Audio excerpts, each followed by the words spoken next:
Welcome back, YouTube. This video is going to be a reality check to what's happening in the performance industry. Not the typical things that we cover on this channel as far as what can be modified, where you can find issues, if you're blueprinting an engine, what to look for. Things have gone too far.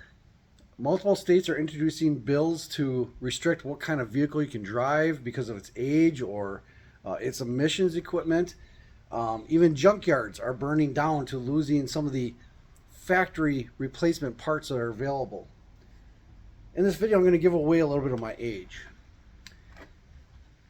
During the heyday of the hot rod generations, there was a company out of California called PAW, or Performance Automotive Warehouse. It was kind of like the JCPenney catalog of yesteryear, to where when kids would get ready to make out their Christmas list, they would open the JCPenney catalog to point at the items that they wish they would get from Santa Claus. The PAW catalogs, because there was more than one, was kind of the grown man adult toy book. Now, the equipment that they sold wasn't necessarily high performance. It was factory replacement, aftermarket, direct replacement parts.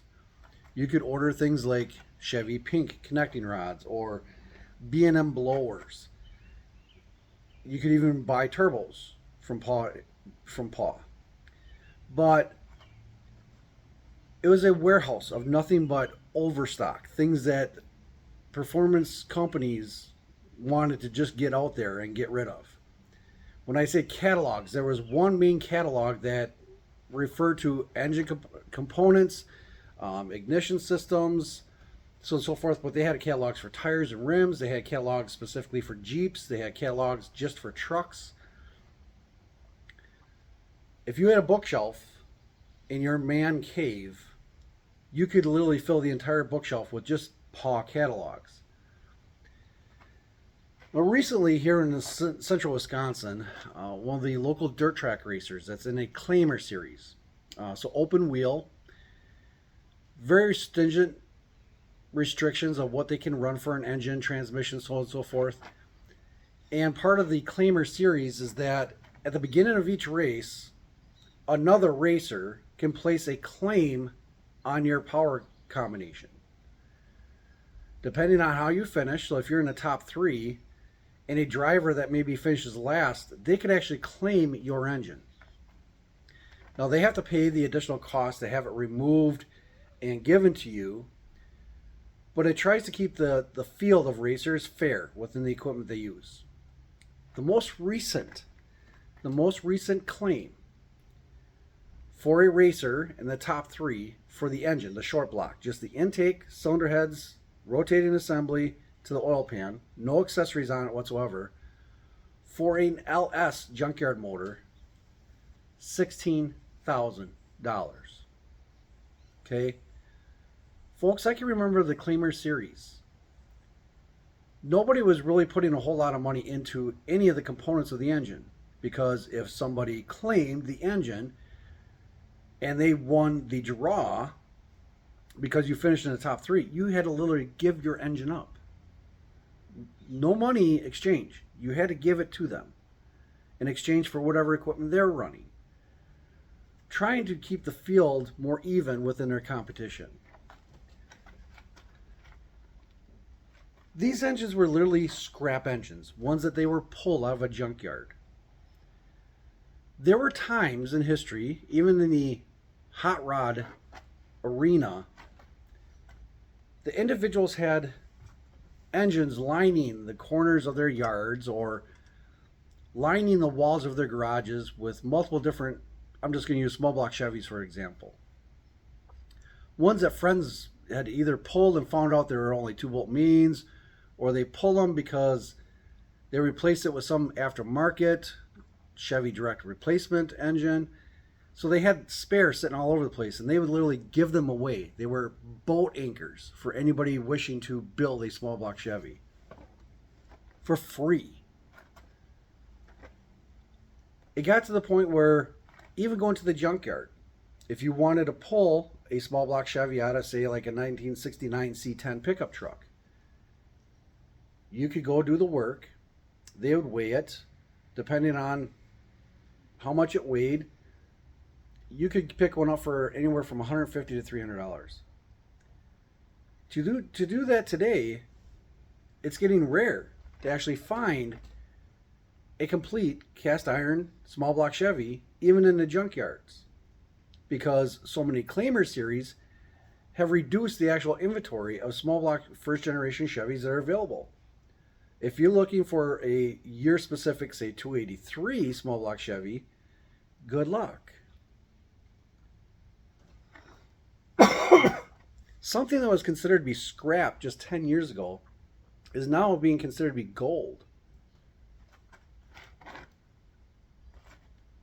To find a 010 4-bolt main block, typically the junkyards have already pulled them. In order to find a 4-bolt main block, unmolested, unopened, from a junkyard that has already been removed from the chassis, you're looking at close to $600 to $750 from a junkyard. Now that's not by weight of what cast iron is, available for today. That's because of the demand of local racers looking for original stuff that can be modified and machined for higher performance situations. When General Motors came up with the LS motor plant, they produced them in the millions, to the point where the latest generation LS engine replaced the millions of small block Chevys that used to be in the junkyard. You could also pick them up for approximately $300. Wiring a harness to accessory pulleys, even the radiator. Now to pick up a unmolested, unblown small block Chevy LS from the junkyard, you're looking at, again, $600 to $700. Folks, things are getting out of control, especially within the performance industry. It's no longer accessible to the poor man. Individuals that just want to turn wrenches and tinker around anymore. Everything's becoming high dollar. Even for parts that might have been purchased from Paw Automotive. Folks, it's getting nuts. Even in Claimer series. Now, I follow along with this individual's YouTube channel. He actually has, Facebook page. His name is Bill. Bill sent out to build the cheapest open wheel dirt racer for the Claimer series over the past 5 years. Eliminating as many of the labor costs that he could possibly do by doing it himself.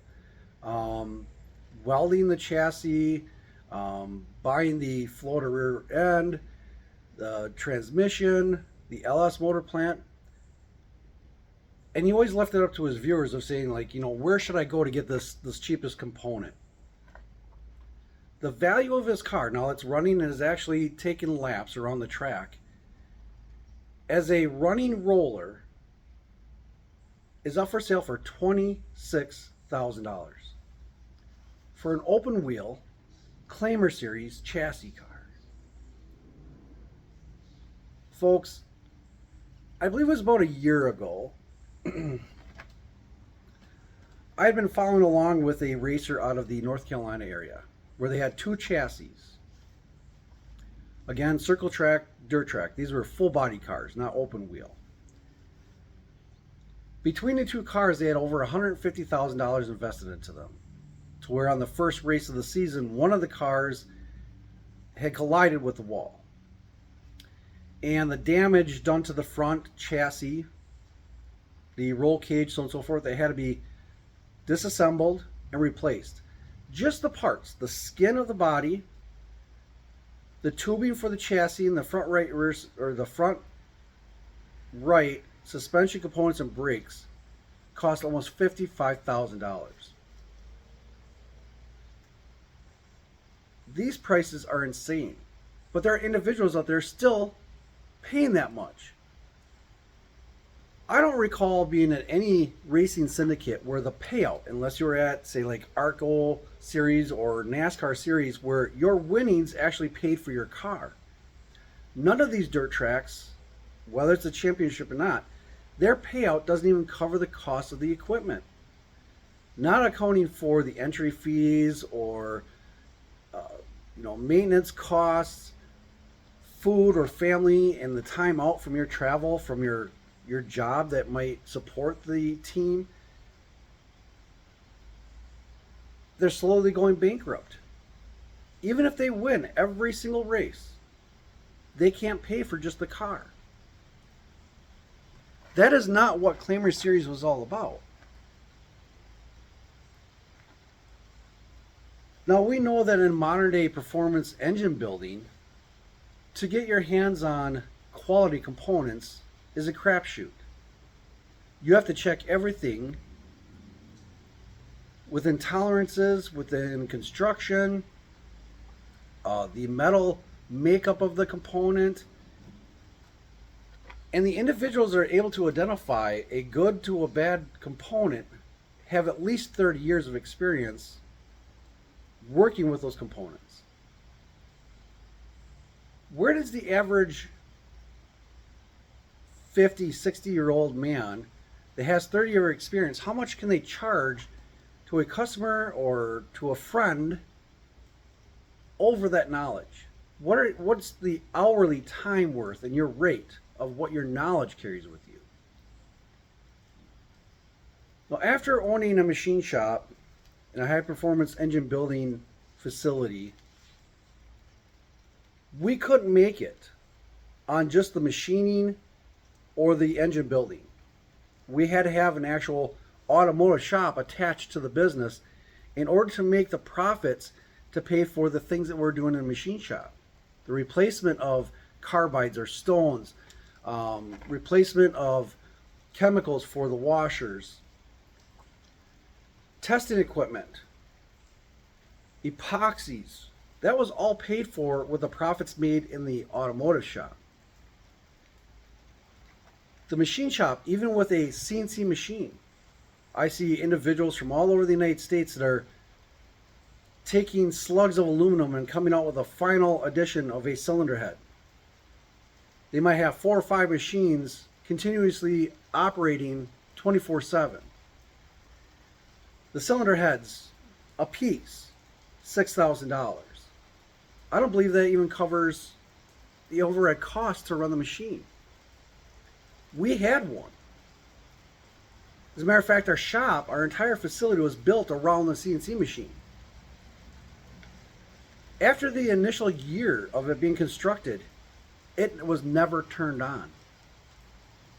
Because we could buy the components from overseas for a fraction of the cost than it even cost to cover the electric bill for the CNC machine. ProComp was one of the bigger companies that came out with cylinder heads, ignition systems, intakes that mimic things that we could make on the CNC machine for approximately $100. Just the labor cost to run the CNC machine, the individual to be certified to be able to run the computer systems and set it up, made over $100 an hour. I don't get how these newer shops are making it. Especially those that are trying to start it. Just start the business now in 2026. They have to charge such ungodly amounts for any component they're selling that the individual racers can't afford to do it. They're cutting out the largest customer base available.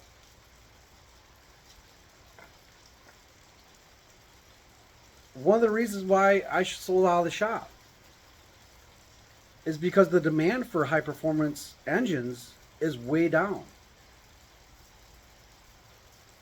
Instead of having 10 engines come through per day to be modified, we're lucky to see one come in per week. And even with the 10 engines coming in per day, the amount of profit we made in a week barely covered the labor force that it took to run it. With one engine coming in per day now, the machine shop lights and machines are turned off majority of the time. Even the dyno cell that we ran, we would only charge $200 for a full day diagnostics for an engine.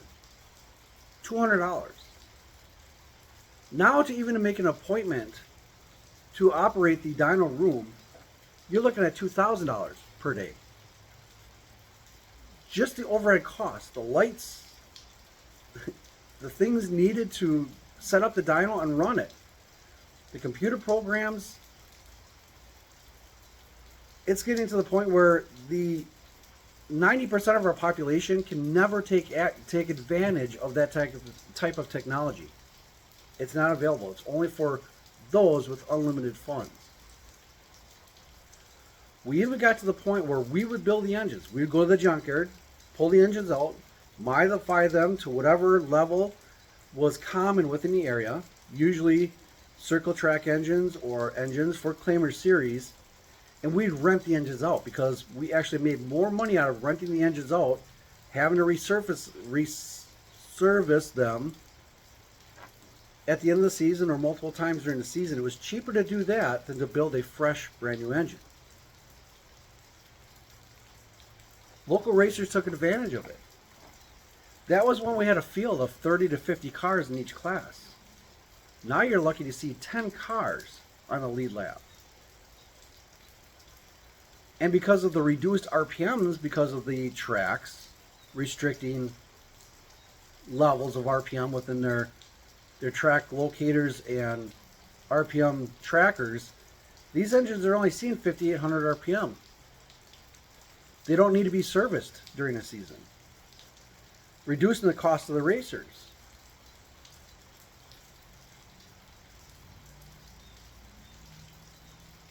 But we can do that for an LS motor plant for approximately $4,000.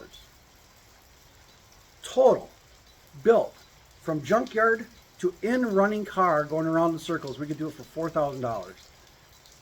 And we're still making $1,500 profit. Where some of these Claimer engines are coming out and saying they're worth $16,000 with low-grade quality components, similar to those sold in the PAW Automotive Performance catalogs, you're high. You are literally nuts to pay that kind of price.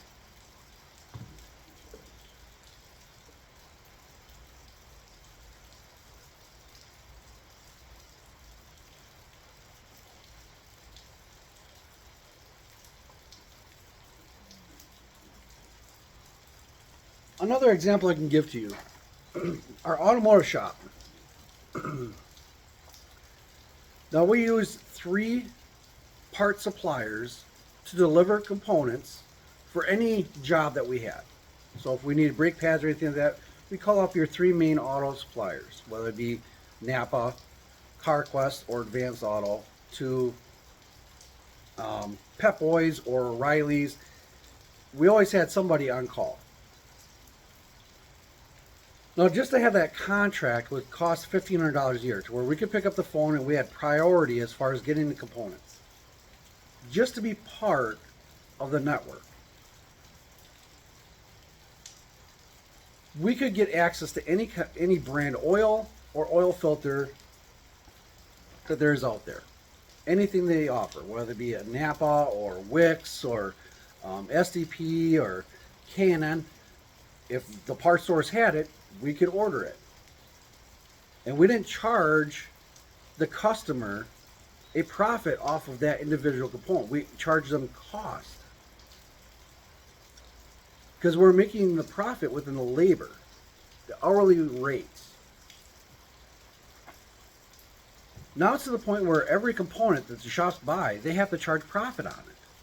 So instead of that $12 oil filter, it costs $14.50. And they're passing that off onto the customer. So instead of an oil change costing $40, it's now $90. Businesses have become crooks. But it's to cover the overhead costs of insurances that keep going up. The liabilities. and in our case, very low return rates.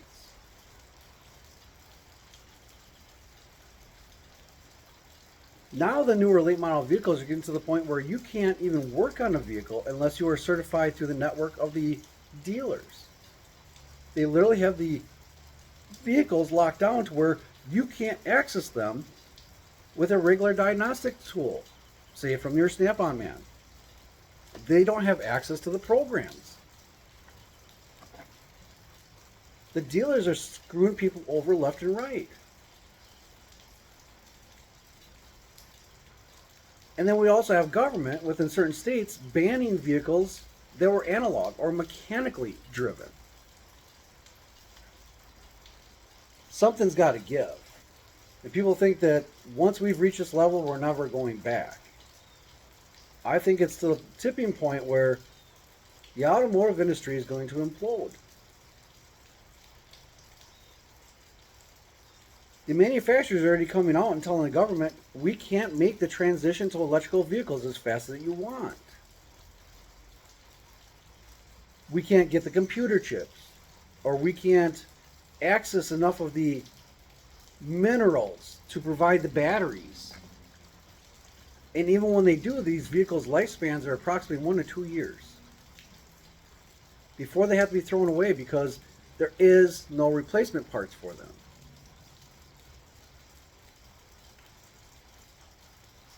Some people believe that it's going to be 5 to 10 years before we could ever fix what we're seeing in the American economy as far as automobiles are concerned.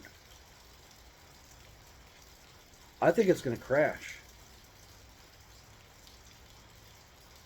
And those that are capable of actually mechanically working on something, taking a vehicle from 20, 30, or 40 years ago and putting it on the road, it's going to cost them a lot more because insurance companies are starting to identify those as being highly costly.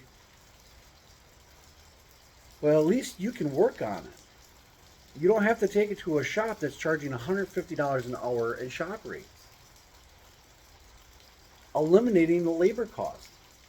But they're trying to make it up when you do buy parts that's included into the parts cost. So going back to the shop and the networking with Napa, Advance, O'Reilly, or AutoZone. In order to make a profit for a $65 oil change on any domestic vehicle, we opted to buy the cheapest oil that they possibly have and the cheapest oil filters. Their name brand variation. So instead of $12 or $14.50 for an oil filter, we can get them for $3. But we don't turn around and charge the customer the $12 or $14.50 for the substandard oil filter. We charge them $3 because we make our profits within the labor cost. And our shop rate is still $90 an hour. Even the dealers locally are sending their vehicles to us to do the complete diagnostics on them as they are purchasing them from the auctions. Before they ever sit on the lot, they're coming to our shop. But then within the warranty issues or dealer issues, if those cars break down, they go back to the shop and they're charged additional money.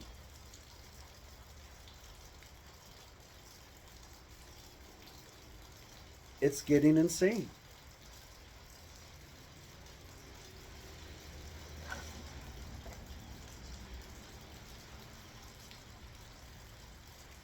It is really getting unreal.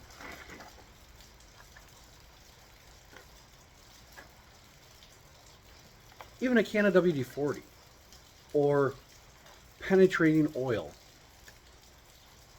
Instead of that being that 99-cent or $1.99 coupon, they want $7 for a can of WD-40. What has changed about WD-40 that constitute the increase in cost? Seriously.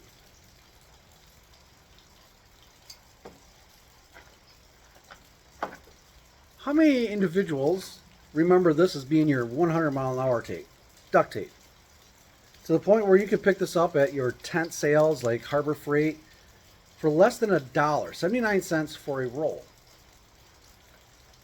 Now for a roll of duct tape, the brand duct tape, $6. What's changed about duct tape to constitute the increase? There's nothing.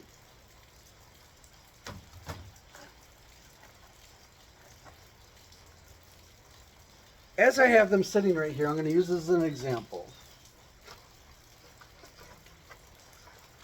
You can typically track the world's economy through one item.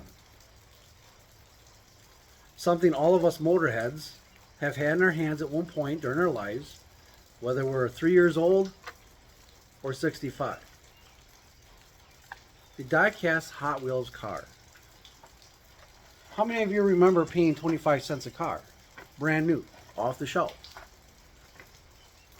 Now they're $1.15. Have Hot Wheels ever gone down in price?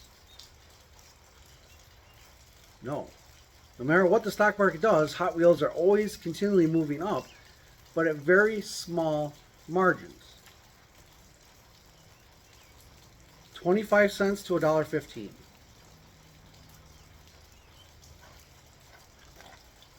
How much is included in the cost of making a Hot Wheels car? Is there $1.25 within the casting of this toy?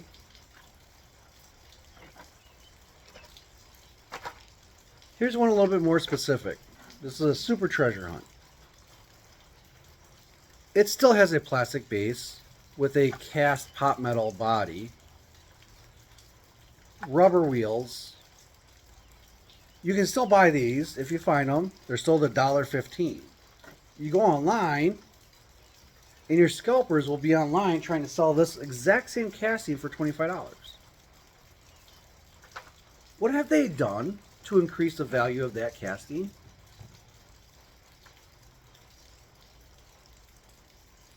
Some of the latest news within the American economy is that over 70% of the products that we are ordering online, unless you're going directly to the manufacturer, 70% of all the high performance components that you're buying is from an individual without a license, without a business license, with no tax number, purchasing these cheap components directly from the manufacturer at cost and in quantity, and selling it to you at the markup over the manufacturer suppliers. Be careful when you go online to order components. Are you just buying the cheapest thing that's available? Or are you actually looking to see where it's coming from? Because somebody's getting it cheaper. Because once again, going back to the $16,000 Claimer LS 5.3. Complete. Carburetor to pan. Producing 430 horsepower for $4,500, and we're still making $1,500 profit. Where's the $16,000 value coming from? The crate engines. If you buy freshly GM crate engines, 602, 603, 604 LS engines, base price $6,200. A junkyard engine receiving all the machine work, replacing a few of the components to be able to withstand a full season of racing, $4,500. Who's screwing who over? And how many people out there are still doing it?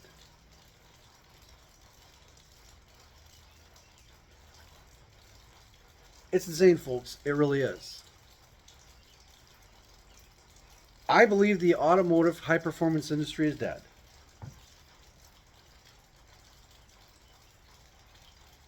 You can still enjoy those that are into it. You can still fill car shows with the multitude of individuals that have these type of vehicles. You can still find garages with individuals fiddling on the cars on their own.